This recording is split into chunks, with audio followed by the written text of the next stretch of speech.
রোজা থাকা অবস্থায় মা বোনেরা রান্না করে, সে রান্না কেমন হয়েছে তা কি জিহ্বা দিয়ে স্বাদ বুঝতে পারবে কিনা?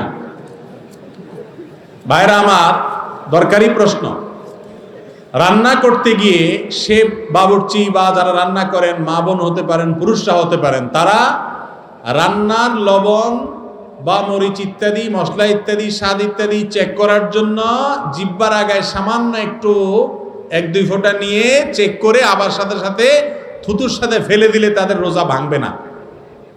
এতটুকু চেক করলে রোজা ভাঙবে না। তবে বেশিরভাগ ক্ষেত্রে যেটা হয়, যারা নিয়মিত রান্না বাড়া করেন, 5, 10, 15 বছর ধরে রাঁধেন, তাদের রাঁধতে রাঁধতে একটা কি হয়ে গেছে, আইডিয়া, অভ্যাস হয়ে গেছে। তারা জানে যে কতটুকু লবণ মরিচ দিলে কি হবে না হবে। একান্ত প্রয়োজন ছাড়া এটা করার দরকারটা কি নিজেকে রিস্কের মধ্যে ফেলার? বাকি এটা জায়েজ আছে। এটা যদি কেউ করে, জিহ্বায় নিয়ে থুতুর সাথে ভালো করে ক্লিয়ার করে ফেলে দিবে, তাতে তার রোজা হয়ে যাবে। এই রোজা ভাঙবে ব্যাপারটা সেরকম না। কথা কি বুঝাতে পারছি? পুরো জানা নেই। এই যে 4 রাকাত পর পর দোয়া, এই দোয়া কোনো সুন্নাহ সম্মত দোয়া না। তারাবির নামাজ, এই নামাজটা কি আমাদের বাপদাদারা শুধু বাংলাদেশে পড়ছে, না আমাদের নবীজিও পড়ছেন? সাহাবীরা পড়ছেন না পড়েন নাই? তাবেঈরা, তবে তাবেঈনরা, সোনালী যুগের স্বর্ণ মানবরা, ইসলামের প্রথম দিকের সালাফে সালেহিন, তারা পড়ছেন না পড়েন নাই? যদি পড়ে থাকেন, ওনাদের তারাবির 4 রাকাত পর পর কোনো প্রকার দোয়া পড়েছেন বলে কোনো হাদিস থেকে আমরা জানি না। এরকম কোনো হাদিস নাই। অতএব তারাবির 4 রাকাত পর পর যে দোয়া, তারাবির দোয়া নামে আমাদের সমাজে প্রচলিত আছে, এটা ভিত্তিহীন। এ দোয়া কি ভিত্তিহীন? অনেক মানুষ আছে তারাবি পড়ে না। ভাই, তারাবি কেন পড়তে যাও না? বলে যে তারাবির দোয়া মুখস্থ হয় না, এখনো দোয়া মুখস্থ হয় না, সেজন্য সে তারাবি পড়ে না। অথচ এই দোয়ার সাথে তারাবির কোনো সম্পর্ক, এই দোয়া আমরা, এই দোয়া তারাবির দোয়া নয়। এটা দোয়ার অর্থ ভালো, এই দোয়ার অংশ বিভিন্ন বর্ণনায় বর্ণিত আছে, কিন্তু তারাবির 4 রাকাত পড়ার জন্য, 4 রাকাত পরপর পড়ার জন্য এই দোয়া নয়। নবী সাল্লাল্লাহু আলাইহি ওয়াসাল্লাম তারাবির 4 রাকাত পরপর এটা পড়তেন না। তার থেকে এরকম বা সাহাবীদের থেকে কোনো বর্ণনা পাওয়া যায় না। ইবাদত করতে হবে কার নিয়ম অনুযায়ী? রাসূলের নিয়ম অনুযায়ী। আল্লাহ তাআলা তার রাসূল সাল্লাল্লাহু আলাইহি ওয়াসাল্লামকে কেন দিয়েছেন? যেন তাকে দেখে দেখে আমরা আল্লাহর সব নির্দেশগুলো মানতে পারি। আল্লাহর নির্দেশ মানতে হবে রাসূলের পদ্ধতি অনুযায়ী। রাসূল হলেন মডেল। আল্লাহ বলেছেন তোমাদের জন্য রাসূলের জন্য মধ্যে রয়েছে উত্তম আদর্শ, উত্তম মডেল। তো তার নিয়ম বাদ দিয়ে নিজের মন গড়া নিয়মে করলে সেটা কি সওয়াব হবে না গুনাহ হবে? বিদায় তারাবির পরপর 4 রাকাতের পরপর কোনো দোয়া নাই। আপনি এই টাইমে জিকির আজকার কিংবা দোয়া কিংবা আল্লাহর কাছে কিছু চাওয়া কিংবা বসে থাকা কিংবা একটু পানি খাওয়া কিংবা একটু পেশাব ওযু করা বা একটু রেস্ট করা, মূলত তারাবির 4 রাকাত পরপর যে অফ যায়, একটু সময় দেওয়া হয়, এটা রেস্টের জন্য। যে টানা 20 রাকাত পড়লে কষ্ট হয়ে যাবে, একটু রেস্টের জন্য দেওয়া হয়। সেখানে আপনি সুবহানাল মুলকে যদি টান দেন, রেস্ট হবে না, আরো পরিশ্রম হবে। তাহলে তারাবির 4 রাকাতের পরপর কোনো দোয়ার কথা কোরআন বা হাদিস থেকে প্রমাণিত নয়। এরপরে প্রশ্ন হলো, যাকাত কি রমজান মাসেই আদায় করতে হবে? ভাইরা আমার, আমাদের সমাজে অনেক মানুষ মনে করে যাকাত রমজান মাসে দিতে হয়। এটা এ অর্থে ভুল যে রমজান মাসেই শুধু যাকাত দিতে হয় বা যাকাত আদায়ের মাস রমজান মাস, এরকমটি মনে করলে সেটা সঠিক নয়, এটা ভুল। তবে হ্যাঁ, রমজান মাসেও যাকাত আদায় করা যায়। যাকাতের সম্পর্ক হলো একজন ব্যক্তির যাকাত বর্ষের সাথে। যাকাত বর্ষ কি? যাকাত বর্ষ হলো আপনাকে আল্লাহ তাআলা যাকাত দেওয়ার মতো সম্পদের মালিক বানাইছেন যখন পরবর্তী বছর ওই টাইম আপনার যাকাত বছর পূর্ণ হবে। কথার কথা, আমি জিলহজ মাস, কোরবানির ঈদের যে মাস, এই মাসে আমি যাকাত দেওয়ার মতো নেশাব পরিমাণ সম্পদের মালিক হইছি। 595 গ্রাম রূপা কিনতে যে পরিমাণ টাকা বা সম্পদ লাগে, এই পরিমাণ সম্পদের মালিক আমি হইছি জিলহজ মাসে। তাহলে পরবর্তী বছর জিলহজ মাসের একবারে শুরুতে, অর্থাৎ এই বছর শেষে পরবর্তী বছর জিলকদের শেষ হওয়া মানে, জিলকদ শেষ হয়ে জিলহজ শুরু হওয়া মানে আমার যাকাতের অর্থ বছর কমপ্লিট হওয়া। তাহলে আমি পরবর্তী বছর ওই টাইমে যাকাতের হিসাব করব। আমাদের দেশে বেশিরভাগ মানুষ যাকাত দেয় রমজান মাসে। ঠিক আছে, রমজানে যাকাত দিলে এটা দোষের না, কিন্তু আপনার যাকাতের হিসাবটা করতে হবে যাকাতের যে অর্থ বছর আসছে সে অনুযায়ী। কথা কি বুঝাইতে পারছি? আপনি সম্পদের মালিক, কথার কথা আপনি চাকরি নিছেন, বেতন পাইছেন, খেটে জমছে, জমার পরে জাকাতের নেশাবের একটা ফিগার আছে না, এই ফিগার হওয়ার পর সেটা যখন হয়েছে পরবর্তী বছর ওই টাইমে আপনার জাকাত আপনার উপর আবশ্যক হবে। এটা প্রত্যেক ব্যক্তির আলাদা আলাদা হবে। আমার জাকাত বর্ষ একরকম, ওনারটা আরেক রকম হইতে পারে, ওনারটা আরেক রকম হইতে পারে। কিন্তু জাকাত আগে দেওয়া যায়। কথার কথা, জিলহজ মাস হইতে এখনো 3 মাস বাকি, আমি এখন থেকে হিসাব করে যদি জাকাত দিয়ে দেই, এটা দেওয়া যায়, আগে দেওয়া যায়। কিন্তু জাকাত রমজানেই দিতে হবে, এটা অনেকেই মনে করে, সেটা ভুল। রমজানেই শুধু জাকাত দিতে হবে এমন কথা নয়, জাকাত সারা বছর ধরে দেওয়া যায়। রমজানে গরিব মানুষের যাতে রোজা রাখতে পারে, ঈদ পালন করতে পারে, সেজন্য আপনি সহায়তা করলেন, সেটা ভালো কাজ। আর শুধু জাকাত নয়, রমজানে জাকাত দেন, পাশাপাশি আপনি রমজানে সাধারণ দান করেন প্রচুর পরিমাণে। বরং জাকাত এটা তো আপনি সারা বছর দিতে পারবেন, কিন্তু রমজানে দানের যে সওয়াব এটা সারা বছর আপনি পাবেন না। এই জন্য সাধারণ দান দক্ষিণা করেন গরিব দুঃখীকে, আত্মীয় স্বজনকে, এবং মানুষকে যাতে রোজা রাখতে পারে, ঈদ উদযাপন করতে পারে। বাচ্চা জন্মের পর 40 দিন পর্যন্ত বাচ্চাকে একা ঘরে রাখা হয় না। ইসলামের দৃষ্টিতে এটা কতটুকু যুক্তিযুক্ত জানতে চাই। বাচ্চা জন্মের পর 40 দিন বাচ্চাকে একা রাখা হয় না, ঠিক আছে? তো এখানে তো ইসলামের দৃষ্টিকোণ না, এখানে বিষয়টা হলো বাচ্চা জন্মের পর একা একা রাখলে তো বিপদ হইতে পারে, একা একা রাখবে কেন তারা? কিন্তু কেউ যদি এটা মনে করে যে বাচ্চা জন্মের পর 40 দিন পর্যন্ত তার সাথে কেউ না কেউ থাকতে হবে, 1 মিনিটের জন্য তাকে এক কক্ষে আলাদা রাখা যাবে না, তাহলে সেটা ভুল। এ কথা কোরআন হাদিসে কোথাও নাই, এটা কুসংস্কার। কথা কি বুঝাতে পারছি? বাকি এমনি বাচ্চার যাতে কোনো বিপদ না হয়, তার জন্য অসুবিধা না হয়, সেই জন্য তার আশেপাশে কেউ না কেউ থাকা, এটা তো ঠিক আছে। এটার সাথে সাধারণ বিবেকের প্রশ্ন জড়িত, ইসলাম নয়, ইসলামের বিষয় না এটা। আমরা বাচ্চার সেফটির জন্য, নিরাপত্তার জন্য তার আশেপাশে তার দাদি, নানি, দাদা, খালা বা ফুফু, মা, বাবা, কেউ না কেউকে রাখার চেষ্টা করি। বাকি কেউ না কেউ থাকতেই হবে, 1 সেকেন্ডের জন্য সরা যাবে না 40 দিন পর্যন্ত, এমন কোনো কথা কোরআন হাদিসে নাই। মানুষ মৃত্যুর পর 40 দিন পর্যন্ত তার রূহ বাড়িতে ঘোরাঘুরি করে, আর 40 দিন পর প্রতি বৃহস্পতিবার সন্ধ্যায় বাড়িতে রূহ আসে এবং শুক্রবার জুমার পর চলে যায়। বাড়ির সবার কাছে দোয়া চায়, দোয়া না পেলে নিজেই বদদোয়া করে চলে যায়। এ বিষয়ে জানতে চাই। ভাই, এরকম অনেক বিষয় আমাদের সমাজে প্রচলিত আছে, এগুলো সব ভিত্তিহীন, মন গড়া এবং সম্পূর্ণ কুসংস্কার। ইসলামে এরকম কোনো বিশ্বাস নাই যে মরা মানুষ মৃত্যুর পর তার রূহ আবার আসে। ভাই, মৃত্যুর পরে ওই বেচারা তার হাল নিয়ে ব্যস্ত, আপনাদের দেখতে আসার টাইম তার আপনাদের মতো এরকম অর্থহীন টাইম নেই।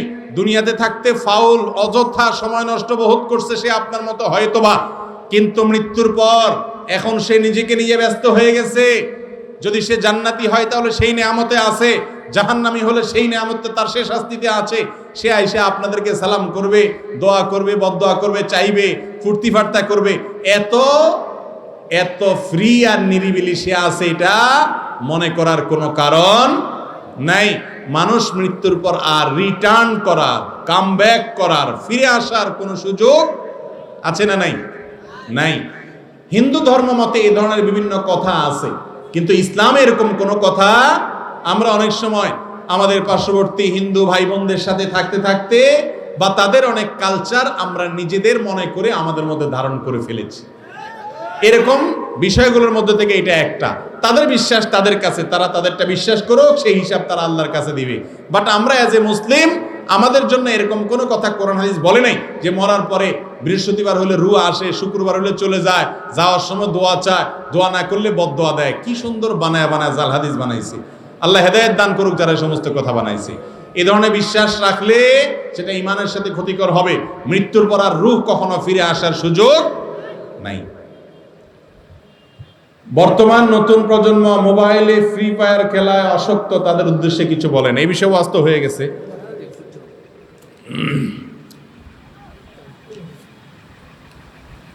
প্রশ্ন আর দিয়ে না, প্রশ্ন আমার কাছে নেওয়া শেষ, আর কোনো প্রশ্ন দিয়ে না, রেখে দেন আপনার কাছে। মহিলারা মসজিদে নামাজ আদায় করতে পারবে কিনা? মহিলারা মসজিদে এসে নামাজ আদায় করতে পারবে, তবে বাসায় পড়াটা উত্তম।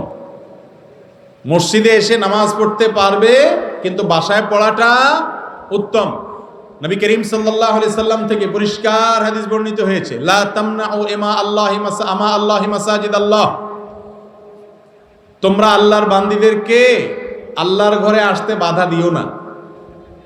আবার এই কথাও আছে ওয়াবুয়ুতুহুন্না খায়রুল লাহুন্না, সম্ভবত আবু দাউদের হাদিস, ওয়াবুয়ুতুহুন্না খায়রুল লাহুন্না, তবে মেয়েদের জন্য তাদের বাসাবাড়িতে সালাত আদায় করাটা অধিক উত্তম মসজিদে পড়ার চাইতে।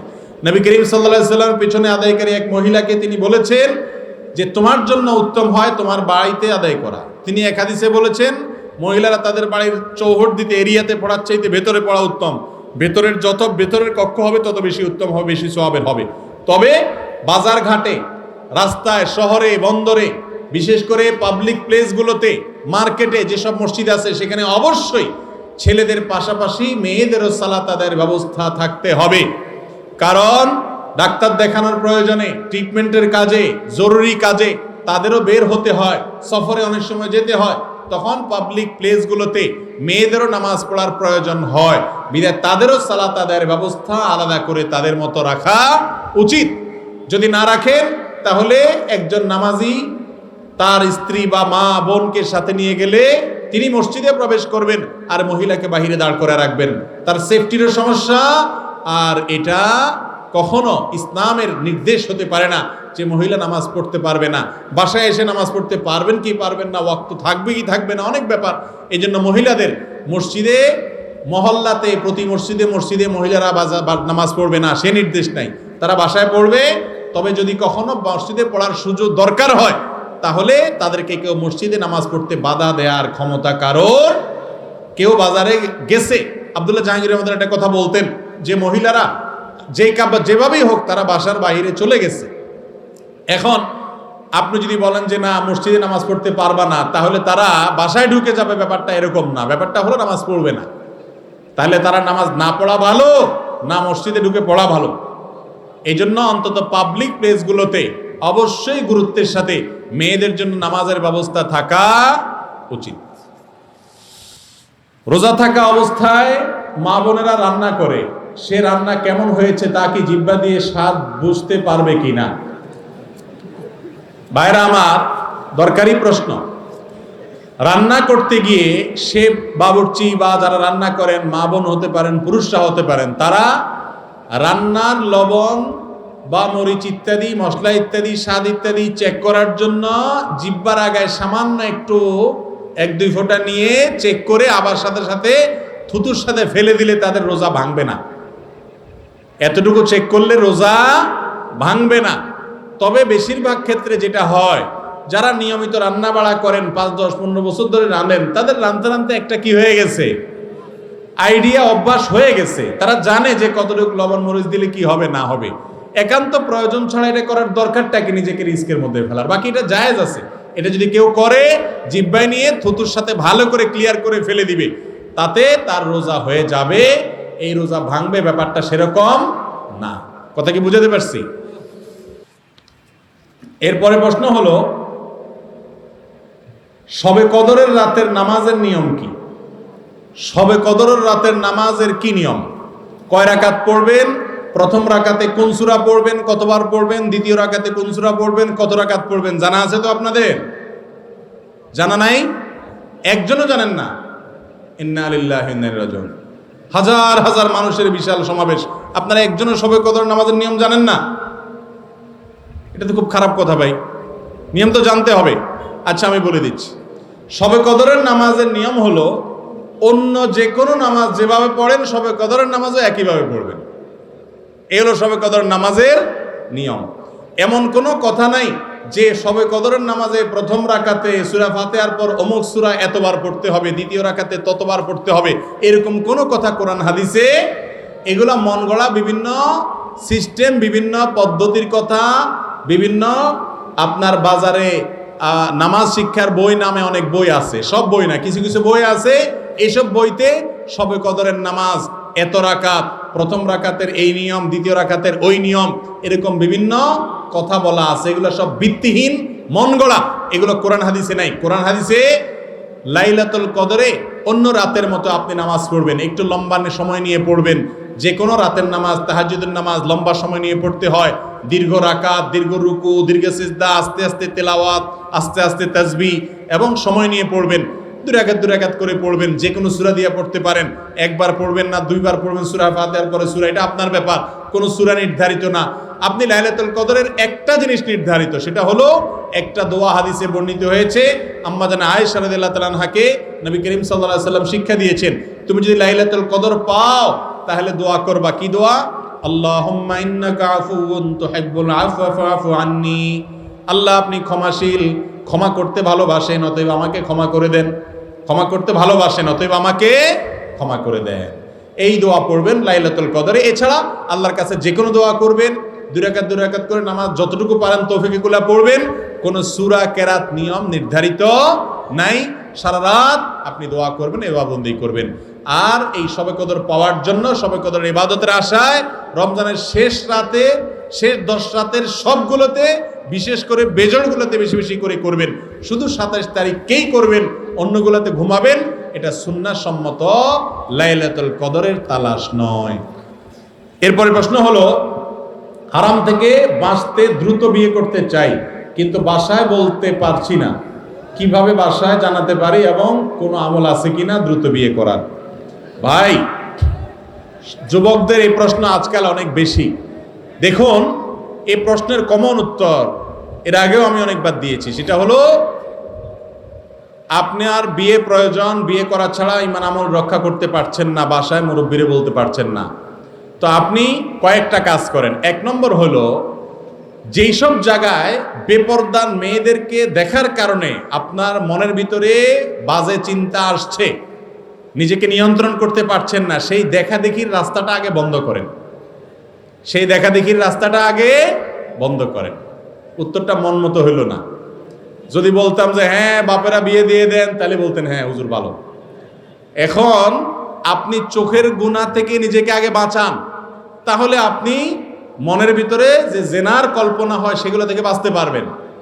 আপনি পানি আসার রাস্তা রাখছেন, এদিক দিয়ে পানি সেচতেছেন, সারা জীবন পানি সেচে মাছ ধরা যাবে? আগে পানি আসার রাস্তাটা বন্ধ করতে হবে। অতএব চোখের জেনা হয় যেই সব জায়গায়, ফেসবুকে যেসব আইডি থেকে বা জিনিস আছে এগুলা ব্লক করেন, আনফ্রেন্ড করেন, আনফলো করেন, দরকার হলে অ্যাপ থেকে নিজে বের হয়ে আসেন। হারাম যেখানে যেখানে আসে, যেগুলো দেখে আপনার ভিতরে বাজে চিন্তা আসে, নিয়ন্ত্রণ করতে পারেন না, সেগুলো থেকে আগে সরে আসেন। এটা হলো 1 নম্বর কাজ। তারপরেও পারতেছেন না, বহু চেষ্টা করছেন, এবার আপনার বিয়ে ছাড়া উপায় নাই, বুঝলাম। তাহলে এবার যেটা করেন সেটা হলো ইনকাম করা শুরু করে দেন। একটা টিউশনি ধরেন, একটা চাকরি ধরেন, একটা উপার্জন ধরেন, কিছু কামাই রোজগার শুরু করেন। বিয়ে করতে মহরের টাকা লাগবে না? নাকি বাকি রাখি পরে বউর কাছে মাপ চাইবেন? এটা কোনো পুরুষ মানুষের কাজ? এ তো কাপুরুষের কাজ। পুরুষ মানুষ বিয়ের জন্য মহরের টাকাটি উপার্জন করবে, জমাবে, এরপরে বউরে একেবারে বান্ডেল ধরে টাকা দিবে বাঘের বাচ্চার মতো। কি বলেন? সব আপনারা মায়ের পুত বাপের পুত হইতে রাজি আছেন তো? বাপের বেটা হইলে তো কামায় রোজগার করবেন, মহরের টাকা ঠিক করবেন। মেয়ের বাপ মহর নিয়ে বেশি বাড়াবাড়ি করবে, বলবেন হবু শ্বশুর, বাবাজি এই টাকা আছে আমার কাছে, মহর আমি 10,000 20,000 দিতে পারবো, 30,000 এর বেশি দিতে পারবো না, না পারলে থাক আপনার মেয়ে, মেয়ের অভাব নেই। কিন্তু ধরবেন 20 লাখ, ধরবেন 10 লাখ, 10 টাকা আপনার পেটে পাড়া দিলে বাইর হবে না। এটা কোনো মহরের সঠিক পদ্ধতি নয়। বিয়ে করা ছাড়া ঈমান আমল রক্ষা করতে পারছেন না, তাহলে আপনার জন্য দ্বিতীয় কাজ হলো উপার্জন শুরু করেন। উপার্জন, হালাল টাকা কামাই করেন, যাতে বিয়ে করে বোর ডাল ভাতের ব্যবস্থাটা করতে পারেন। কোন রকম ডাল ভাতের ব্যবস্থা হয়েছে, মোহরের ব্যবস্থা হয়েছে, এবার আপনি হিম্মত করে চাচা মিয়ার একটু দূরে থেকে বিয়ার প্রস্তাবটা দিয়েন, বলেন দূরে থেকে এই জন্য দিয়েন যে কাছে থাকে যদি আবার মাইদ্দর খান পরে আমার দৌড় দিয়েন না। আর চাচা মিয়ারে যদি ডাইরেক্ট বলতে ইতস্তত বোধ হয়। সব বাপ একরকম না, অনেক বাপের সাথে ছেলে মেয়েরা ফ্রি, আবার অনেকের সাথে এতটা ফ্রি না।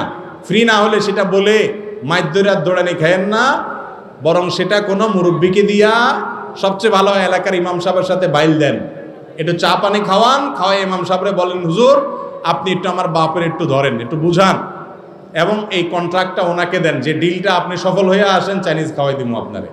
ইমাম সাহেব যায় আপনার বাপের সুন্দর করে বুঝাইলো যে বাবাজি নবী করিম সাল্লাল্লাহু আলাইহি সাল্লাম বলেছেন ছেলে মেয়ে উপযুক্ত হলে তাদেরকে সময় মতো বিয়ে দিয়ে দাও, দেরি করে বিয়ে দিলে তারা যদি অপকর্ম করে সমাজে ফিতনা ফাসাদ হয়, দায় কিন্তু তোমার। এটা চাচা মিয়ারে বুঝাক হুজুরে বা অন্য কেউ, এরকম কয়েকটা পলিসি অবলম্বন করেন, ইনশাআল্লাহ ব্যবস্থা হয়ে যাবে। এর পাশাপাশি আল্লাহর কাছেও দোয়া করেন। ডাইরেক্ট শুধুমাত্র চাইবেন যে হুজুর দোয়া শিখাই দেন, আর দোয়ার চোটে ডাইরেক্ট বিয়ে হয়ে যাবে অটোমেটিক, এরকম কোনো অটোমেটিক দোয়া আমার জানা নেই। কথা কি বুঝাতে পারছি?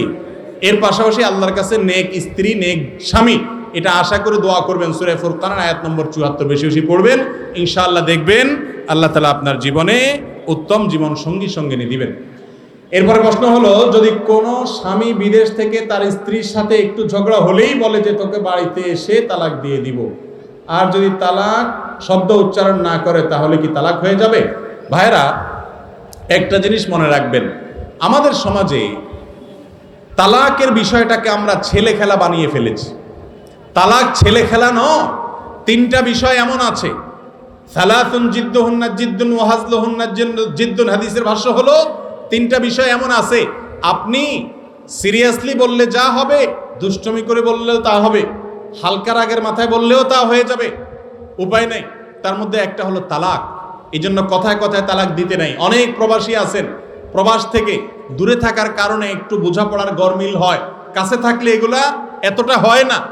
দূর দেশে থাকলে স্বামী স্ত্রীর মধ্যে বোঝাপড়ার গরমিল হয়, কান কথা ঢুকে মাঝখান থেকে আরেকজনের পুশিং করে, নানা রকমের অসুবিধা তৈরি হয়। তখন রাগের মাথা বলে আমি এবার আইসানি, তোর এবার ছেড়ে দিব, তোর সাথে আর ঘর করবো না। তো এরকম ভবিষ্যতে তালাক দেব করব না এগুলা বললে তালাক হয় না, কিন্তু এইভাবে বলা অনুচিত, গর্হিত কাজ। এগুলো বলতে বলতে কখনো এমন কিছু মুখ দিয়ে বাইর হয়ে যাবে যেটাতে তালাক হয়ে যায়। এই জন্য এগুলো সাবধান। তালাকের কথা এভাবে ছেলে খেলার মতো আপনার বলতে হয় না। ঠান্ডা মাথায় পরামর্শ করে তালাকের বিষয়ে সিদ্ধান্ত নিতে হয়। হুট করে বলে দিলে তালাক হয়ে যেতে পারে, তখন কিন্তু আর রক্ষার উপায় থাকবে না। এরপরে প্রশ্ন হলো, মুসলিম নারীর জন্য কপালে লাল টিপ দেওয়া কি জায়েজ? মুসলিম মেয়ে তিনি সাজসজ্জা গ্রহণ করবেন, তার জন্য কোরআন হাদিস সাজসজ্জার নীতিমালা দিয়েছে। তিনি মেহেদি ব্যবহার করবেন, হাতে মেহেদি ব্যবহার করা মেয়েদের জন্য, এটা নবী করিম সাল্লাল্লাহু আলাইহি ওয়াসাল্লামের হাদিস এবং সুন্নাহ দ্বারা সাবিত প্রমাণিত। শুধু হাতে মেহেদি নয়, অলংকার ইত্যাদি পরবেন, সাজগোজ করবেন, তাদের স্বাধীনতা ইসলাম দিয়েছে, তারা সাজগোজ করবেন। তবে সেই সাজগোজ রাস্তার মানুষের জন্য না নিজের স্বামীর জন্য?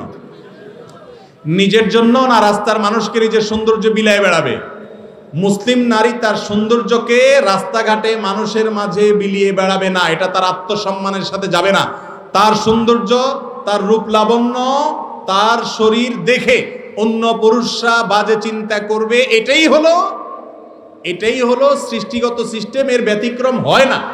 যদি সে নিজেকে খোলামেলাভাবে প্রদর্শন করে, পুরুষরা সবাই তার দিকে তাকিয়ে পবিত্র চিন্তা করবে। এটা কিয়ামত পর্যন্ত কোনোদিন হবেও না, কোনোদিন হয়ও নাই, কোথাও হয়ও না। যেই পুরুষ যত ভালো কথাই বলুক না কেন, কোন নারীকে পর্দাহীন অবস্থায়, অশ্লীলভাবে, খোলামেলাভাবে সাজগোজ করা অবস্থায় যদি দেখতে পায় কোনো নারীকে, গায়রে মাহরামকে, তাহলে সেক্ষেত্রে পুরুষ মাত্রই তার মনে তাকে নিয়ে বাজে চিন্তা আসবে। এখন না আসলেও একটু পরে আসবে, কিন্তু আসবে। আল্লাহ তাআলা সৃষ্টি করেছেন এভাবে যে একজনের প্রতি আরেকজনকে আকর্ষণ দিয়ে রেখেছেন। অতএব মুসলিম নারী তার সে সৌন্দর্যকে রাস্তায় বিলিয়ে বেড়াতে পারে, তিনি সৌন্দর্য নিজের মধ্যে রাখবেন। কপালে টিপের কথা যেটা আসছে এখন, এটা নিয়ে হইচইও চলছে। দেখেন, কপালে, বাচ্চাদের কপালেও আমরা টিপ দেই। এই বাচ্চাদের কপালে বেশিরভাগ কালো টিপ দেওয়া হয়। এই কালো টিপ যদি সৌন্দর্যের জন্য দেওয়া হয়, যেমন সাদা ফুটফুটে বাচ্চা, কপালে একটু কালো টিপ হলে মনে হয় যে পুরো আকাশের মধ্যে মাঝখানে একটা চাঁদ, এরকম সুন্দর লাগে। সুন্দরের জন্য কেউ দিছেন, যাতে ফুটফুটে ওঠে, সেটা আরেক জিনিস, জায়েজ আছে। বাট কেউ যদি কালো টিপ এই জন্য দেয়, এই কুসংস্কারের চিন্তা থেকে দেয় যে কালো টিপ থাকলে আর বদনজর লাগবে না, তাহলে সেটা ভুল। কারণ কোরআন হাদিসে কোথাও বদনজর থেকে বাঁচার এই সিস্টেম শেখানো হয় না, এটা কুসংস্কার। কালো টিপ থাকলেই যে বদদোয়া থেকে বাঁচবে এমন না, বরং সাদা সুন্দর বাচ্চার, ফুটফুটে বাচ্চার এই কপালের এক কোণে কালো টিপ থাকার ফলে তার সুন্দর আরো বেশি ফুটে উঠেছে, এটা দেখে বদনজর আরো বেশি লাগার সম্ভাবনা আছে। আর মেয়েদের লাল টিপের বিষয়টা হলো, যদি হিন্দু নারীদের যে সিঁদুর আছে সেটা লাল হয়ে থাকে, সাধারণত লাল হোক যেটাই হোক, হিন্দু নারীদের সিঁদুরের আদলে যদি মাথায় ঠিক যে জায়গায় সিঁদুর দেওয়া হয়, দুই মাথার ঠিক মাঝামাঝি যেখানে চুলের করা হয়, সেই জায়গায় যদি সিঁদুরের মতো কোনো কিছু দেওয়া হয়, সেটা নাজায়েজ এবং হারাম হওয়ার ব্যাপারে কোনো সন্দেহ নাই। কারণ মান তাশাব্বাহা বিকওমিন ফাহুয়া মিনহুম, যে ব্যক্তি কোনো অন্য ধর্মের মানুষের সাদৃশ্য গ্রহণ করবে, অবলম্বন করবে, তাদের বেশভূষা ধারণ করবে, সে তাদের অন্তর্ভুক্ত হয়ে যাবে। বিধায় একজন মুসলিম নারী কখনো হিন্দুর আপনার বা অন্য কোনো ধর্মের নারীদের যে আপনার কি বলে সিঁদুর আছে, এটার সাথে সাদৃশ্য হয় এমন কোনো কিছু কপালে তিনি দিবেন না। টিপের বিষয়টা হলো যে সিঁদুর ছাড়া এমনি টিপ সৌন্দর্যের জন্য যদি দেয়, নিজের স্বামীকে দেখানোর জন্য দিল, নারী পর্দার বিধানকে মেনে দিল, তাহলে সেটাকে অনেক উলামা একরাম জায়েজ বলেন। আবার অনেক উলামা একরাম বলেন এটা সিঁদুর থেকেই এসেছে, যার কারণে এটাকে না জায়েজ বলেন। যারা এটা বলেন এটা প্রমাণ করার দায়িত্ব তাদের। বাকি মোটা দাগে এই জিনিসটা নির্ভর করে এটা যদি অন্য ধর্মাবলম্বীদের ধর্মীয় কৃষ্টি বা কালচারের বাহক হয়, বিশ্বাস থেকে হয়, মুসলমান নারীর জন্য এই টিপ ব্যবহার করা কখনো জায়েজ নয়। আর যদি সেরকম কিছু না হয়, এ অঞ্চলের নারীদের সৌন্দর্যের আপনার রূপচর্চার অংশ হয়, তাহলে সেক্ষেত্রে একজন মুসলিম নারী পর্দার মধ্যে থেকে সেটা করতে পারবে, যদি সেটা অমুসলিমদের সাথে সাদৃশ্য হওয়ার মতো কোনো কিছু না হয়। কথা কি বুঝাতে পারছি? কপালের কালো টিপ নিয়ে একটা মুখরোচক গল্প ওয়াজ মাহফিলগুলোতে খুব জোরে সোরে আমরা শুনি, সেগুলো কোনো বিশুদ্ধ বর্ণনা দ্বারা প্রমাণিত নয়। গল্পটা আপনারা অনেকেই শুনেছেন যে ইব্রাহিম আলাইহিস সালামকে যখন অগ্নিকুণ্ডে নিক্ষেপ করা হয়েছিল, তখন এরকম কিছু নারী অবাধ্য হয়েছে, তারা কিছু নারী অপকর্মে লিপ্ত হয়েছে, অবাধ্য হয়েছে, তাদের কপালে টিপ দেওয়া হয়েছে। এগুলো কোনো তাফসির গ্রন্থে বিশুদ্ধভাবে প্রমাণিত হয়নি। বাকি এতটুকু ঠিক যে সৌন্দর্যের অংশ হিসাবে রূপচর্চা একজন নারী করতে পারে, সেই রূপচর্চা মুসলিম নারী পর্দার বিধান মেনে করবেন। এমনকি তিনি তার এই রূপচর্চাকে বাহিরে মানুষের সামনে প্রদর্শনের জন্য ভালোটা হলেও করতে পারবেন না। আর কপালের লাল টিপটা এটা যদি সিঁদুর থেকে এসে থাকে, তাহলে সেক্ষেত্রে বা তার সাথে সাদৃশ্য হয়, তাহলে সেটা বর্জন করা মুসলমান নারীর কর্তব্য। আর এটা যদি সেরকম কোনো কিছু প্রমাণিত না হয়, বরং এটা এ অঞ্চলের নারীদের রূপচর্চার অংশ হিসাবে ধর্ম বর্ণ নির্বিশেষে এটা যদি সবার মধ্যে প্রচলিত থাকে, কোনো ধর্মীয় সিম্বল বহন না করে, তাহলে সেক্ষেত্রে জায়েজ হতে পারে। তবে কোনো অবস্থাতে এটা প্রদর্শন করে বেড়ানো কোনো মুসলমানের জন্য, নারীর জন্য জায়েজ নয়। আজকাল এই টিপ নিয়ে অনেক কথা হচ্ছে, অনেক হইচই হচ্ছে, আপনারা সবাই কম বেশ জানেন। একটা আশ্চর্যের বিষয় হলো, আমাদের এই সমাজে একজন নারী পর্দার সাথে শিক্ষা প্রতিষ্ঠানে পড়তে গেলে, হিজাব পরে তিনি কোনো কাজ করতে গেলে, বাহিরে যেতে গেলে তার হিজাব খুলতে তাকে বাধ্য করা হয়। শুধু তা নয়, অনেক ক্ষেত্রে অনেক জায়গায় এটার জন্য তাকে নাজেহাল করা হয়, তাকে টিজের শিকার করা হয়, তাকে উত্ত্যক্ত করা হয়, বাজে কথা শোনানো হয়। সেগুলোর বিরুদ্ধে আজকালকার এই সমস্ত নারীবাদীদেরকে আমরা কখনো সোচ্চার হতে দেখি নাই। তাহলে এরা কখনো প্রকৃত অর্থে নারীবাদী নয়। আমরা সকল অন্যায়ের বিরুদ্ধে করি। কোন হিন্দু বোন তিনি তার কপালে সিঁদুর দিয়ে বের হয়েছেন, তার সিঁদুর নিয়ে কটু মন্তব্য করা, তাকে উত্ত্যক্ত করা, তাকে নিয়ে বাজে কথা বলা, কোনো মুসলমানের জন্য রাস্তাঘাটে তাকে অপমান করা, তাকে হাও করা, তুচ্ছ করা কখনো জায়েজ নয়। সেটার সমালোচনা আমরা করি। কিন্তু যারা নিজেদেরকে নারীবাদী বলে দাবি করে, এদের বেশিরভাগ দেখবেন যে মুসলিম নারী যখন নির্যাতিত হয়, মুসলিম নারী যখন জুলুমের শিকার হয়, পর্দার কারণে যখন নিগৃহীত হয়, তখন এদের মুখে কুলুপ থাকে। আর যখন এমন কিছু হয় যে বিষয়গুলো হয়তো অনেক ছোট বিষয়, কিন্তু সে বিষয়গুলোর সাথে ইসলামের কোনো সম্পর্ক নেই, বরং ইসলামের স্বার্থ বিরোধী কিছু যদি হয়, সে বিষয়ে দেখবেন যে তারা একেবারে দাঁড়ায় গেছে। ভাইরা আমার, এরা এই সমাজের এত সীমিত সংখ্যক যে মাথা গণলে বের করা যাবে মোটেই কয়জন, অথচ তাদের হাবভাব এমন যে তারা গোটা বাংলাদেশকে রিপ্রেজেন্ট করে।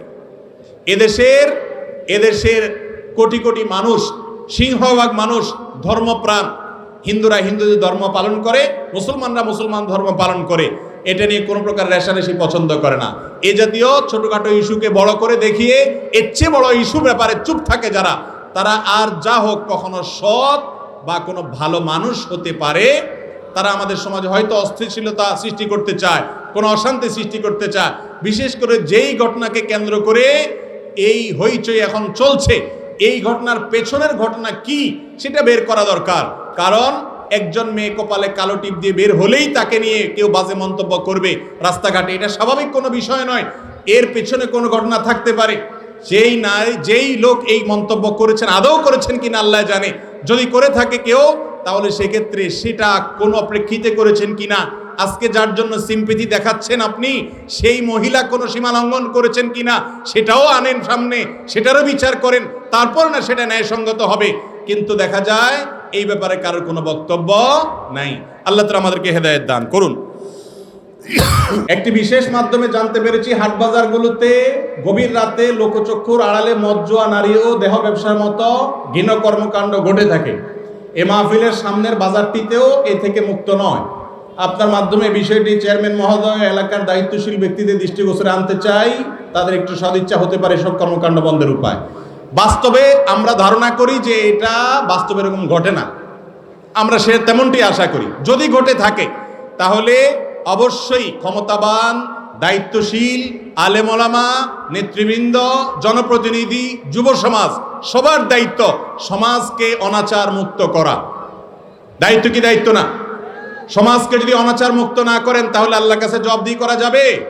মান রাআ মিনকুম মুনকারান ফালিয়ুগাইয়িরহু বিয়াদি, এটা বলে কোনো কথা নয়। যে কোনো অন্যায় আপনি দেখবেন, আপনার ক্ষমতা আছে, হাত দিয়ে আপনি সেটা থামাতে হবে। যদি না থামান, কবরে কিন্তু আমাদেরকে যেতে হবে কি হবে না? অতএব এ বিষয়ে আমাদের দায়িত্বশীল থাকতে হবে, আল্লাহর কাছে জবাবদিহি করতে হবে।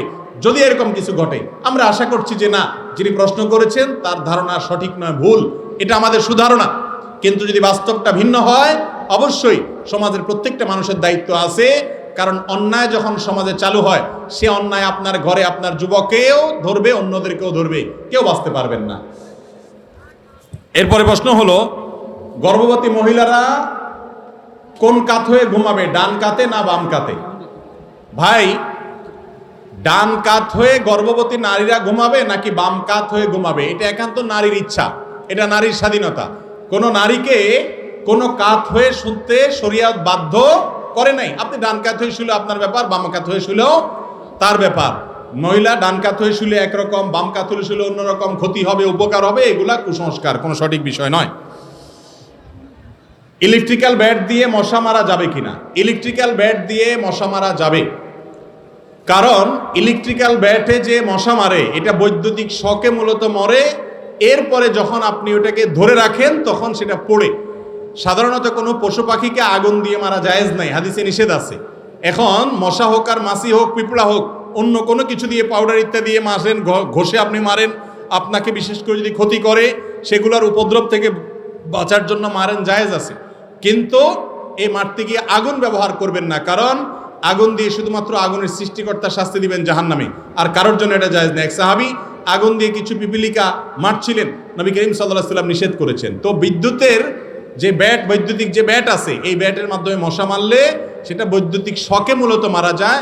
এরপরে মারা যাওয়ার পরে টিপে ধরে রাখলে সেটা পড়ে, যার কারণে এখানে আগুনেই সরাসরি মরে না, যার কারণে এটা জায়েজ আছে। এরপরে প্রশ্ন হলো, আলেমরা বন্দে আলেমদের জন্য দোয়া করেন না কেন? কেন দোয়া করবে না?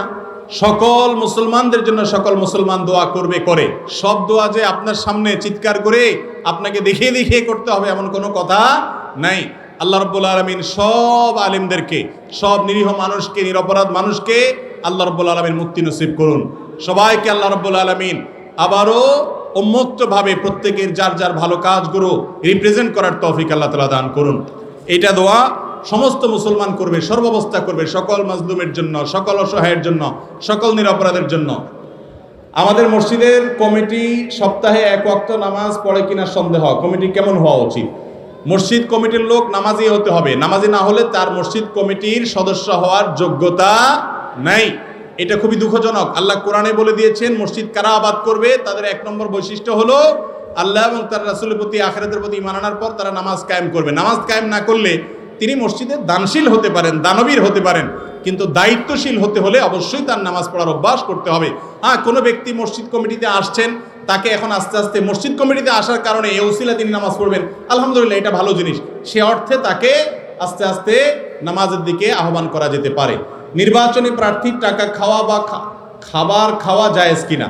নির্বাচনী প্রার্থীর টাকা খাওয়া এটা জায়েজ নয়, এটা খাওয়ার ঘুষ খাওয়া একই জিনিস। কারণ প্রার্থী যে টাকা দেয়, প্রার্থী যে খাওয়া দেয়, এই খাওয়াটা টাকাটা দেয় এই জন্য যে ভাই ভোটটা আমাকে দিও, যোগ্য হইলেও দিও অযোগ্য হইলেও দিও। তো এটা এক প্রকারের ঘুষ, এটা জায়েজ নাই। এটা যে খায় সে নিজেও হারাম খায়, না জায়েজ খায়। কারণ ঘুষ খায় যদি আপনার মত আপনি চেঞ্জ করে দেন, সঠিক জায়গায় না দেন, আপনি উপযুক্ত ব্যক্তিকে আপনি নির্বাচিত করবেন, ভোট দিবেন, তিনি ভালো হলে তিনি খাওয়াক অথবা না খাওয়াক, বরং আপনি সুবিধা গ্রহণ করবেন, করে তারপরে ভোট দিবেন, তাহলে আপনার এই মতামত বিক্রি করে দিলেন। বাংলাদেশের প্রচলিত আইনেও সেটা অন্যায়, অপরাধ, অবৈধ কোনো লেনদেন, আর শরিয়ার আইনেও সেটা গুনাহের কথা। আমাদের সমাজে দেখা যায় ছেলে 2 লক্ষ টাকা দেওয়ার সামর্থ্য নাই, কিন্তু মেয়ের বাড়ির লোকজন থেকে দাবি করা হয় 10 লক্ষ টাকা মহারানা ধার্য করার। এবার ইসলাম কি বলে? ইন্না আযামান নিকাহি বারাকাতান আইসারুহা মাউনা। ওই বিয়ে বরকতময় হয় যেই বিয়েতে মোহরের পরিমাণ কম থাকে, সেটাতে কি থাকে? বরকত বেশি থাকে, খরচ কম হয়। মোহর বেশি ধরলে যে বিবাহ কল্যাণ হয় এমন কোনো কথা নেই। আমাদের সমাজে অনেক মানুষ আছে এই জিনিসগুলো বুঝেন না, জানেন না, এগুলো ভুল। মনে রাখবেন, মহারানা ধরতে হবে ছেলের সামর্থ্য অনুযায়ী। মেয়ের বাবা যদি বেশি মহারানার নিচে মেয়ে বিয়ে না দেয়, চলে যাবেন, অন্য মেয়ে খুঁজবেন। যে মেয়ের বাবা মহারানা যে ছেলের সামর্থ্যের সাথে মিল রেখে ধরতে হয় এটা বুঝে না, বিরাট অঙ্ক ধরতে চায়, সে মেয়ের বাবা তো দিন বুঝে না, ইসলাম বুঝে নাই। কেন তার মেয়ের বিয়ে করতে আপনি বেপরোয়া হয়ে গেছেন? তবে এটা ঠিক, বেশিরভাগ মেয়ের বাবারা এই জিনিসগুলো আজকাল বুঝেন না, তাদের বোঝা উচিত। মোহর ধরেন আপনি, কিন্তু ছেলের সামর্থ্য যদি না থাকে তাহলে অহেতুক আপনি সেই মোহর ধরে ছেলেকে কেন অপরাধী করছেন এবং এই ভুলের মধ্যে ফেলছেন। আত্মীয়র মধ্যে সুদখোর থাকলে তাদের বাড়িতে খাওয়া দাওয়া করা যাবে কিনা? যদি কোনো সুদখোরের অন্য হালাল উপার্জনও থাকে তাহলে সে হালাল উপার্জন থেকে খাওয়াইলে আপনি সেটা খেতে পারবেন। আর যদি হালাল উপার্জন না থাকে তাহলে তার কাছ থেকে সেটা খেতে পারবেন না। আর যদি হালাল হারাম মিশ্র থাকে তাহলে সেক্ষেত্রে হারামের পরিমাণ বেশি হলে খাওয়া যাবে না, পরিমাণ কম থাকলে খেতে পারেন, এক্ষেত্রেও না খাওয়া উত্তম, কারণ হালাল হারামের বিষয়টা ইসলামে অনেক গুরুত্বপূর্ণ। এরপরে প্রশ্ন হলো, রোজা রাখা অবস্থায় করোনার ভ্যাকসিন নেওয়া যাবে কিনা? অনেকের করোনার প্রথম বা দ্বিতীয় ডোজ, অনেকের বুস্টার ডোজের মেসেজ আসছে। এখন রোজা রেখে রমজান মাসে করোনার ভ্যাকসিন নিতে পারেন, কোনো অসুবিধা নেই। সারা বিশ্বের সমস্ত ওলামা একরাম একমত যে ভ্যাকসিন নিলে রোজার কোনো ক্ষতি হবে, কারণ এই ভ্যাকসিনটা আমাদের পেটে বা পাকস্থলিতে যায় না, এটা আমাদের মেডিসিন হিসাবে শরীরে থাকে। সাধারণত চামড়া বা মাংসে বা এমন কোনো জায়গায় ইনজেকশন দেওয়া হলো যে ইনজেকশনটা মেডিসিন হিসাবে চামড়ার নিচে থাকে বা গোশতে থাকে বা যেখানে থাকুক, সেটা পেটে পাকস্থলিতে যায় না, সেটা দিলে কোনো রোজার ক্ষতি হবে না। এই জন্য ভ্যাকসিন দিতে পারেন, রোজা রেখে টিকা দিতে পারেন, এবং কি ইনসুলিনও রোজা রেখে দিতে পারবেন। তবে হ্যাঁ, ওই যে গ্লুকোজ স্যালাইন সেটা নিতে পারবেন না, কারণ সেটা খাদ্যের কাজ দেয় এবং ওইটার কারণে রোজা ভঙ্গ হবে। এরপরে প্রশ্ন হলো, পান অথবা কোনো খাবার বস্তু টয়লেটে ঢোকার সময় মুখে থাকলে ওই খাবার বের হয়ে চিবানো যাবে কিনা? দরকারি একটা প্রশ্ন। বিশেষ করে যারা পান খান তাদের দেখা যায় পান মুখে নিয়ে টয়লেটে ঢুকে যান এবং ওখানে বসে বসে অনেকে খায় আর বের হওয়ার আগে চাবায়। তো এটা খুবই গর্হিত জিনিস, এটা হারাম হবে না, কিন্তু অনুচিত, অনুত্তম এবং খারাপ একটা কাজ। কারণ টয়লেটে সেখানে দুর্গন্ধের জিনিস, দুর্গন্ধের জায়গা, সেখানে আল্লাহর নামে জিকির মুখে পর্যন্ত করা নিষেধ। সেখানে বসে যদি খাই, সেটা হোক যে কোনো খাবার, সেটা কখনো ভালো জিনিস নয়, স্বাস্থ্যকর নয়, রুচিকর নয়, ইসলাম সম্মত নয়। বিধায় টয়লেটে যাওয়ার আগে আপনার মুখে যাই থাকুক এটা পরিষ্কার করে যাবেন, এবং টয়লেটে বসে সেটা চাবানো বা টয়লেটে বসে গালে ধরে রেখে এরপরে বাইরে এসে চাবানো ঠিক না। অনেকে আছে গুল বা এ জাতীয় জিনিস আছে, এগুলো গালে না দিলে তো টয়লেটই হয় না, আছে না নাই অনেক লোক? এগুলো সবগুলা ভুল। আল্লাহ বুঝার তৌফিক দান করুন। নবীজির শানে দাঁড়িয়ে দুরূদ শরীফ পড়া যাবে কিনা? নবীজির শানে দুরূদ শরীফ বসে পড়া যাবে, শুয়ে পড়া যাবে, দাঁড়াইয়াও পড়া যাবে। কিন্তু যদি কেউ মনে করে দুরূদ শরীফ পড়তে পড়তে দাঁড়ায় যেতে হবে, পড়তে পড়তে এরপর আর বসে থাকা যাবে না, তাহলে সেটা ভুল। কোরআন এবং হাদিসে কোথাও দুরূদ পড়ার জন্য দাঁড়াইতে হবে এরকম কোনো বাধ্যবাধকতা রাখা হয় নাই। নবী করিম সাল্লাল্লাহু আলাইহি সাল্লামের সময় সাহাবীরা দুরূদ পড়তেন, পড়তে পড়তে তারা দাঁড়ায় যেতেন বাধ্যতামূলকভাবে, আমাদের মতো সিস্টেমিক্যাল দাঁড়ানো, এরকম কোনো কথা পাওয়া যায় না। ইবাদতের বিশেষ কোনো পদ্ধতি নিজেরা বানিয়ে নিলে সেটা বিদআতে পর্যবসিত হয়। তবে হ্যাঁ, আপনি দাঁড়ানো অবস্থায় দুরূদ এমনি পড়তে পারেন, বসে যেমন পারেন সেভাবে, কিন্তু বসতে বসতে দাঁড়িয়ে যেতে হবে এমন কোনো কথা নাই। আজানের আগে মসজিদের মাইকে কোনো প্রকার দুরূদ পড়া যাবে কিনা? আজানের আগে দুরূদ পড়াটা হাদিস দ্বারা প্রমাণিত নয়। হাদিস দ্বারা প্রমাণিত হলো আজানের পর দোয়া পড়বেন, যে আজানের দোয়া আল্লাহুম্মা রাব্বা হাযিহি দাওয়াতি তাম্মা, তখন দুরূদ পড়বেন, এটা হলো দুরূদ পড়ার জায়গা। আমাদের দেশে অনেক জায়গায় দেখা যায় আজানের আগে মুয়াজ্জিন সাহেবরা আল্লাহুম্মা সাল্লি আলা মুহাম্মাদ, আসসালাতু আলাইকা ইয়া রাসূলুল্লাহ, আসসালাতু আলাইকা ইয়া নবী আল্লাহ, এরকম অনেক কিছু পড়ে, আছে না নাই? তো এগুলো কোরআন হাদিস দ্বারা কোনো প্রমাণিত না। দুরূদ পড়তে হবে শেষে, যেটা হাদিসে শেষে পড়তে বলা হয়েছে ওটা আগে বানায় আনলে সেটা মন গড়া হবে, মন গড়া ইবাদতে নাজাত আসবে না। এর পরের প্রশ্ন হলো, মহিলারা পায়ের নখে গাছের মেহেদি দেওয়ার বিষয়ে ইসলাম কি বলে, হারাম নাকি হালাল? দেখুন, নখে মেহেদি দেওয়া এটা হালাল। তেল, এটা আমরা মাথায় ব্যবহার করি, তেল, সরিষার তেল বা বিভিন্ন অলিভ অয়েল বা বিভিন্ন তেল যেটা গায়ে ব্যবহার করার উপযুক্ত, মাথায় ব্যবহার করেন, সেই জন্য সেটা কি পায়ে দেওয়া যাবে না? যেই তেল মাথা ব্যবহার করবেন সেটা পায়ে দেওয়া যাবে না? সেটা যদি যায় তাহলে এই মেহেদিও মাথায় দিলে সেটা পায়ে দিতে অসুবিধা নাই। এরপরে প্রশ্ন হলো, আমি কি আমার বড় ভাইকে যাকাতের টাকা দিতে পারবো কিনা যদি তিনি ঋণগ্রস্ত বা অভাবী হয়ে থাকেন? উত্তর হলো পারবেন। বড় ভাই, বড় বোন, বোনের ছেলে মেয়ে, ভাইয়ের ছেলে মেয়ে, তারা যদি বড় হয় এবং তাদের মতো তাদের সংসার তারা চালাচ্ছে কিন্তু তারা গরিব অভাবী, যাকাত খাওয়ার মতো যদি হয়, তাদের যে উপার্জন আছে তা দিয়ে তাদের সংসার চলে না, কষ্ট হয়, তাহলে আপনি ভাই হিসাবে আপন ভাইকে যাকাতের টাকা দিতে পারবেন। বরং তাদেরকে বেশি দেওয়া উচিত অন্যদের চাইতে, কারণ তারা রক্ত সম্পর্কীয় আত্মীয়। কথা কি বুঝাতে পারছি? তবে আপনি বড় ভাই, আপনার বাবা মারা গেছেন, ছোট ভাই আছে বেঁচে, তাকে আপনি যাকাতের টাকা দিতে পারবেন না, কারণ ছোট ভাইয়ের দায়িত্ব তখন আপনার উপরে, আপনি তখন লালন পালন করতে হবে তাকে। যাকাতের টাকা দিতে পারবেন, ভাই বড়, তার সংসার আছে আলাদা বা প্রাপ্তবয়স্ক হয়ে গেছে, আপনি তাকে যাকাতের টাকা দিতে পারবেন যদি সে অভাবী হয়, হকদার হয় যাকাতের। অনেকে অ্যাপসের ওয়াক্ত হলে আজান দিয়ে দেয়, কিন্তু আমাদের দেশে এই সময় অনেক পরে আজান হয়ে থাকে। আমরা কি অ্যাপসের সময় অনুযায়ী সালাত আদায় করতে পারবো নাকি আজানের জন্য অপেক্ষা করবো? দয়া করে বলবেন। দেখুন, মোবাইল অ্যাপসে যে আজান হয় সে আজানটা সঠিক মতো হচ্ছে কিনা সেটা আগে দেখতে হবে, যে অ্যাপের টাইমিংটা আমাদের দেশের সূর্যাস্ত, সূর্য উদয়, নামাজের ওয়াক্তের সাথে মিল আছে কিনা, এটা 1 নম্বর চেক করতে হবে। 2 নম্বর চেক করতে হবে আপনার যে মোবাইলে অ্যাপটা আছে ওই মোবাইলের ঘড়ির টাইম ঠিক আছে কিনা, কারণ ওই ঘড়ির টাইম যদি ভুল হয় তাহলে তো আজান ভুল টাইমে দিবে। এই 2টা জিনিস চেক করার পর যদি দেখেন যে না সব ঠিক আছে, তাহলে অ্যাপের আজান অনুসরণ করে আপনি নামাজ পড়তে পারেন, আপনি ইফতার করতে পারেন, সাহরি করতে পারেন, কোনো অসুবিধা নাই। কথা কি বুঝাতে পারছি? আমাদের দেশে বা যেখানেই হোক, মুয়াজ্জিন আপনার এলাকাতে আজান 2 মিনিট 5 মিনিট পরে দিল, তো অ্যাপের আজান যদি টাইম মতো হয় আপনি ওইটাকে অনুসরণ করতে পারেন। যদি টাইম মতো না হয়, অনেক অ্যাপ আছে যে টাইম মতো হয় না, এই জন্য এটা চেক করে নিতে হবে। একদিন চেক করে নিলে এরপরে আপনি সেটা অনুসরণ করতে পারেন। রোজা ভঙ্গ হয় কোন কোন কারণে? রোজা ভঙ্গের প্রধান কারণ হলো খাদ্য বা পানীয় গ্রহণ করা বা এর সাদৃশ্য কোনো কিছু করা, স্ত্রী সহবাস করা, ইচ্ছাকৃত বীর্যপাত করা ইত্যাদি। রোজা রেখে দিনের বেলা স্বপ্নদোষ হলে রোজা ভেঙে যাবে কিনা? না, রোজা রেখে দিনের বেলায় স্বপ্নদোষ হলে রোজা ভাঙবে না। স্বপ্নদোষ কারণ ইচ্ছায় হয় না, এটা ইচ্ছার বাইরে হয়। ইচ্ছার বাইরে কিছু হলে তার জন্য তার কোনো দায় দায়িত্ব ব্যক্তিকে নিতে হবে না, যার কারণে যদি স্বপ্নদোষ হয় তাতে রোজা ভাঙবে না। তবে গোসল ঠিকই ফরজ হবে, গোসল তাকে করতে হবে এবং রোজা সে কন্টিনিউ করবে যথারীতি। যাকাত দেওয়ার সুন্নাহ সিস্টেম কোনটি এবং কাদের উপরে যাকাত আবশ্যক? যাকাত ওই ব্যক্তিদের উপর আবশ্যক যাদের কাছে 52 ভরি বা 52 তোলা রূপা কেনার টাকা আছে। অন্য অর্থে বলতে পারেন 595 গ্রাম রূপার যে বাজার মূল্য কত হবে আমি জানি না, যে টাকা হবে ওই টাকা সমপরিমাণ টাকা যার কাছে আছে, 1 বছর যদি থাকে অথবা ব্যবসার মাল থাকে, তার উপরে যাকাত আবশ্যক হবে। আর যাকাত দিবেন এটা প্রকাশ্যে দিতে পারেন, কিন্তু যাকাত কোনো শাড়ি লুঙ্গি দিয়ে দিবেন না, যাকাত দিবেন নগদ টাকা দিয়ে। ফিতরা দিবেন খাদ্য দিয়ে, যাকাত দিবেন নগদ টাকা দিয়ে, আর আপনার ফসলের যাকাত দিবেন ফসল দিয়ে, যেটা যেভাবে আসছে এইভাবে দিবেন। যাকাতের নাম দিয়ে শাড়ি লুঙ্গি দিয়ে আমাদের দেশে আছে না নাই? এটা ভুল। আপনি শাড়ি লুঙ্গি দেওয়ার কে ভাই? যাকাতের টাকা গরিবের হক, গরিবরে বুঝাই দিবেন টাকা দিয়ে, তার টাকা দিয়ে সে শাড়ি লুঙ্গি কিনবে না আপেল কিনবে না ঔষধ কিনবে, এটা তার ব্যাপার, আপনি ঠিক করে দেয়ার কে? বুঝেন নাই কথা? এটা ভুল যে শাড়ি লুঙ্গি কিনে দেওয়া হয়। এরপরে প্রশ্ন হলো, প্রচলিত অর্থে মুফতি কাকে বলে এবং সঠিক মুফতি কাকে বলে একটু জানাবেন প্লিজ।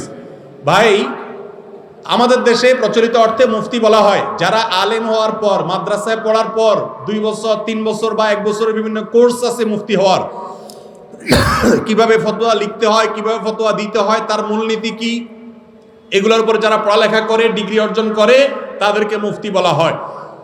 আরব বিশ্বে সাধারণত মুফতি বলা হয় যারা অনেক বড় আলেম, একটা অঞ্চলে একজন বা একাধিক মুফতি থাকে, কয়েকজন মুফতি থাকে, এর বেশি না, গোটা দেশে একজন বড় মুফতি থাকে। আমাদের দেশে যে অর্থে মুফতির কথা বলা হয়েছে এই অর্থে তো অনেক মসজিদের ইমাম সাহেবই মুফতি, কিন্তু ধরেন সৌদি আরবের কথা বলেন, আপনি মিডল ইস্টের অনেক দেশের কথা বলেন বা পৃথিবীর অন্যান্য দেশের কথা বলেন, সেই সব বেশিরভাগ দেশগুলোতে দেখা যায় যে একটা বিশাল প্রভিন্স, একটা রাজ্যের একজন মুফতি থাকে, পুরো এলাকার সবাই মুফতি হয় না।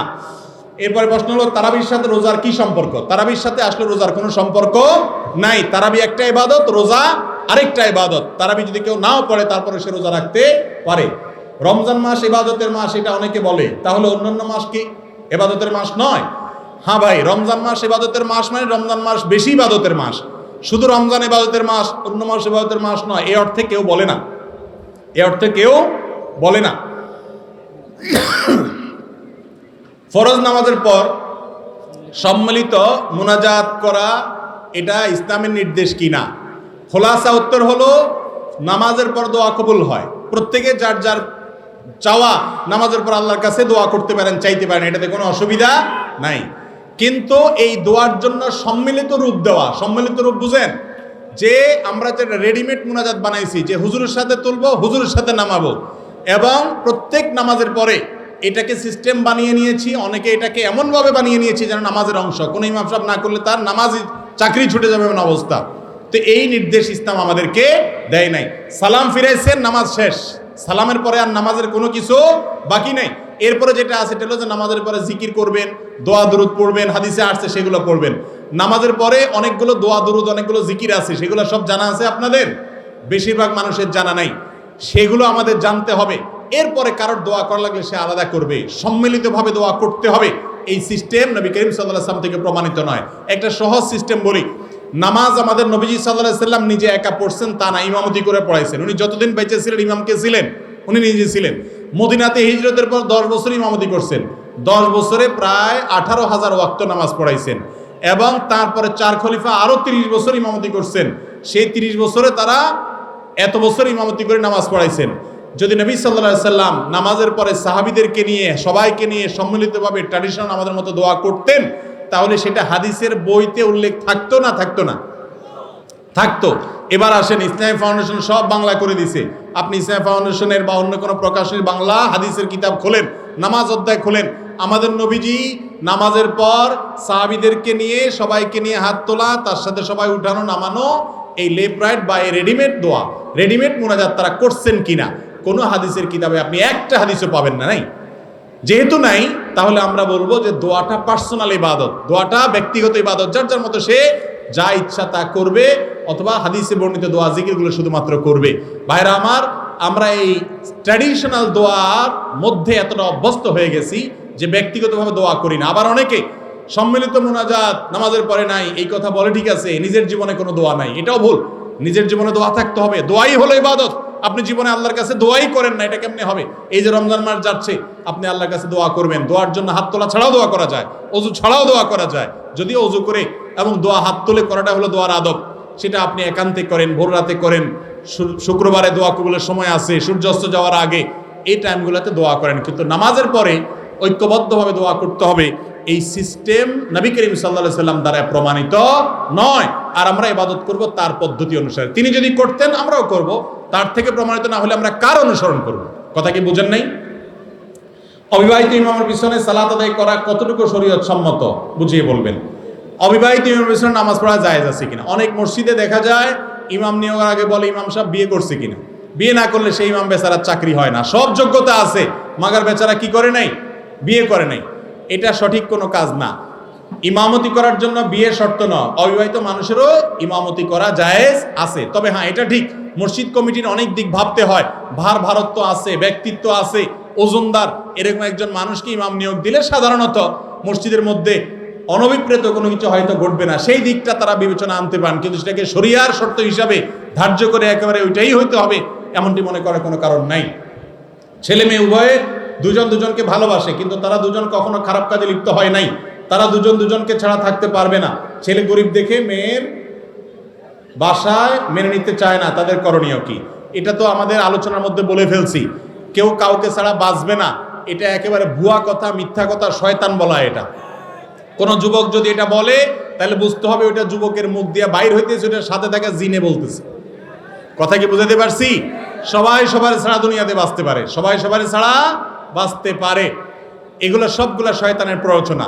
মনে রাখবেন, বিবাহ শাদীর ক্ষেত্রে বাবা মা যতটা বিচক্ষণতার সাথে সিদ্ধান্ত নিতে পারবে, আপনি যুবক ততটা বিচক্ষণতার সাথে সিদ্ধান্ত নিতে পারবেন না। বয়সের কমতির কারণে, বয়স কম হওয়ার কারণে যুবক মানুষ যাই দেখেন সেটা দেখেই আপনি পাগল হয়ে যান। আপনার বাবা মা এর বাইরে আরো অনেক কিছু দেখে।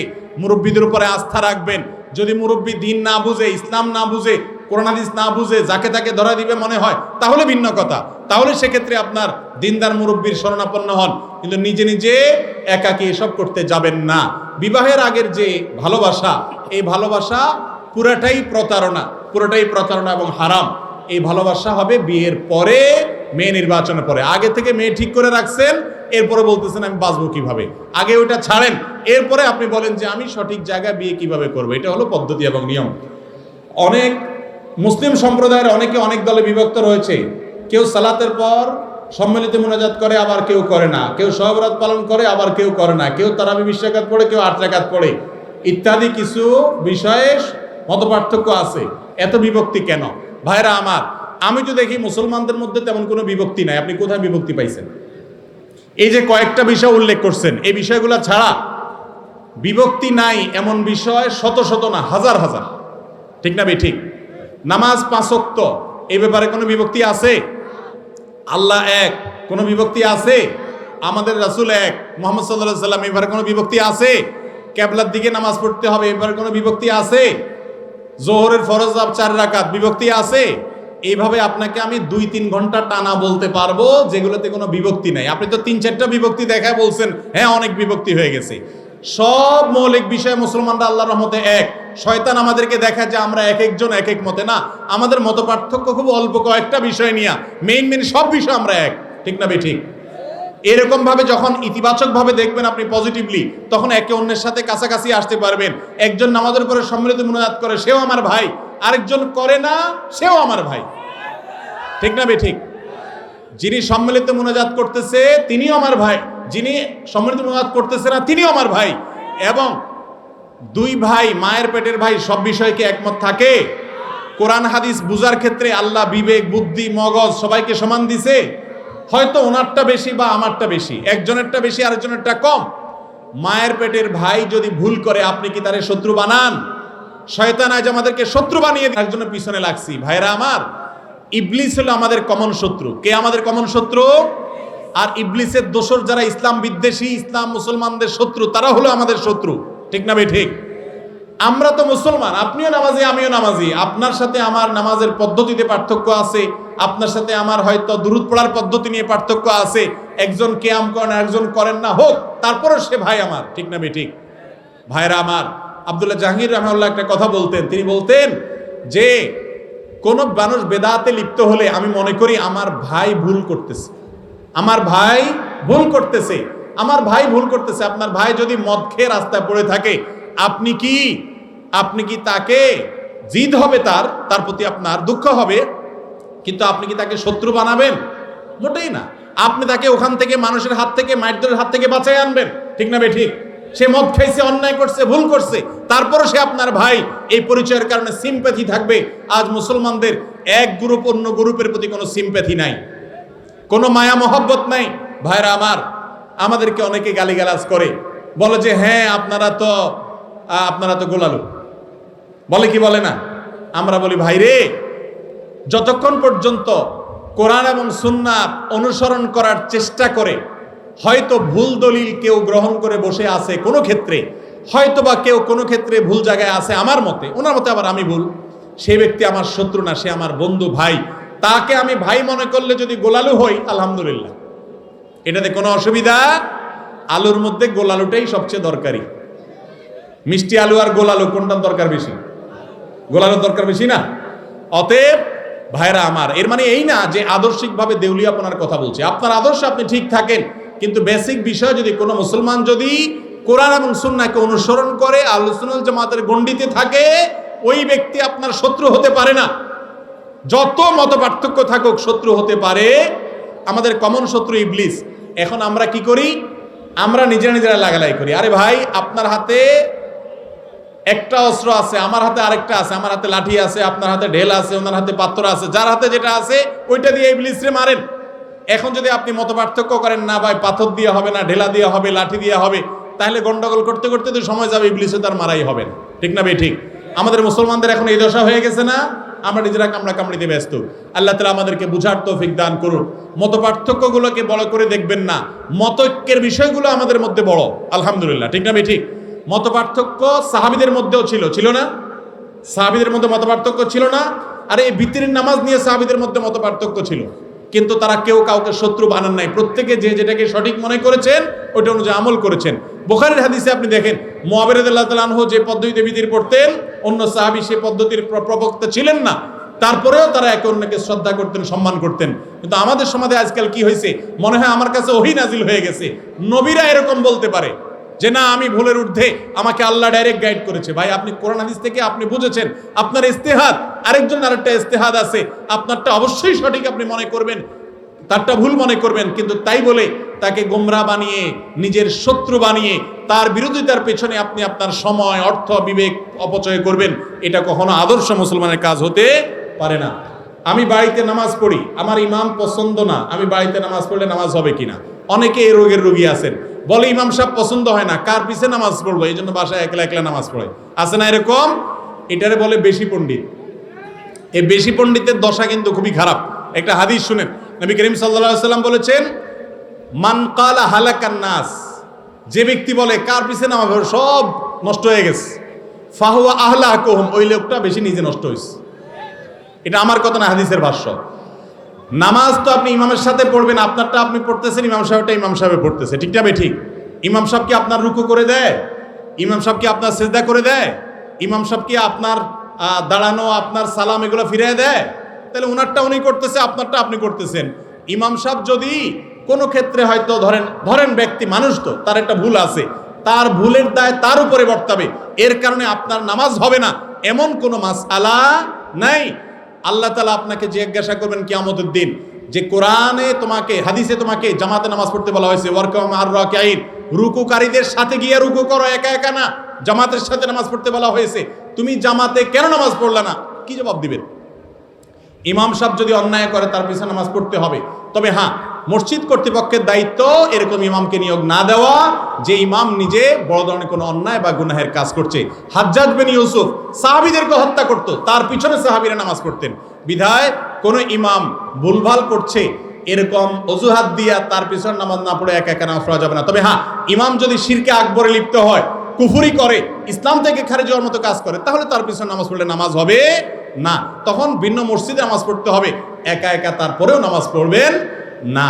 তবে কর্তৃপক্ষ এরকম ফাসিক ইমাম যে প্রকাশ্যে অন্যায় লিপ্ত, তাকে নিয়োগ দেওয়া জায়েজ নয়, গুনাহের বিষয়। আল্লাহ তাআলা আমাদেরকে বুঝার তৌফিক দান করুন। আজান হয়ে গেছে, এখানে শেষ করি।